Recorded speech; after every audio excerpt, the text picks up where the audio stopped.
নারায়ণগঞ্জের রূপগঞ্জে পুলিশের উপর হামলা চালিয়ে অস্ত্র মামলায় গ্রেফতার এক যুবদল নেতাকে ছিনিয়ে নিয়েছে তার সমর্থকরা। এতে আহত হয়েছেন ওসি সহ 7 পুলিশ সদস্য। গতরাত 3:30টার দিকে চনপাড়া পুনর্বাসন কেন্দ্রে এই ঘটনা ঘটে। পুলিশ জানায়, অস্ত্র মামলার পলাতক আসামি ও থানা যুবদলের যুগ্ম আহ্বায়ক শামীম মিয়াকে গ্রেফতারে অভিযান চালানো হয়। নিজ ঘর থেকে ধরা হয় তাকে। এই খবর ছড়িয়ে পড়লে শামীমের সমর্থকরা জড়ো হয় সেখানে। এক পর্যায়ে হামলা চালায় পুলিশের উপর, ছিনিয়ে নেয় শামীমকে। এ সময় পুলিশের গাড়িও ভাঙচুর করা হয়, ছিনিয়ে নেওয়া হয় পুলিশের একটি ওয়াকিটকি ও 2টি মোবাইল। পরে সকালে র্যাব, বিজিবি ও পুলিশ যৌথভাবে অভিযান চালায়। গ্রেফতার করা হয় শামীমের স্ত্রী সহ 12 জনকে। পুলিশের উপর হামলা, সরকারি কাজে বাধা এবং সরকারি সম্পদের ক্ষয়ক্ষতির অভিযোগে 15 জনের নাম উল্লেখ ও অজ্ঞাত আরও প্রায় 200 জনকে আসামি করে মামলা হয়েছে।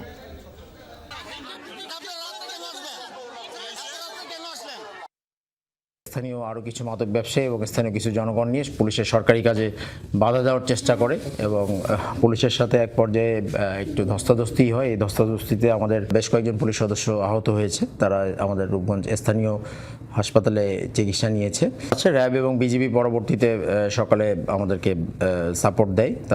তাদের সাপোর্ট নিয়ে আমরা পরবর্তীতে একটা ব্যাপক অভিযান পরিচালনা করেছি এবং আমাদের অভিযান এখনও চলমান আছে।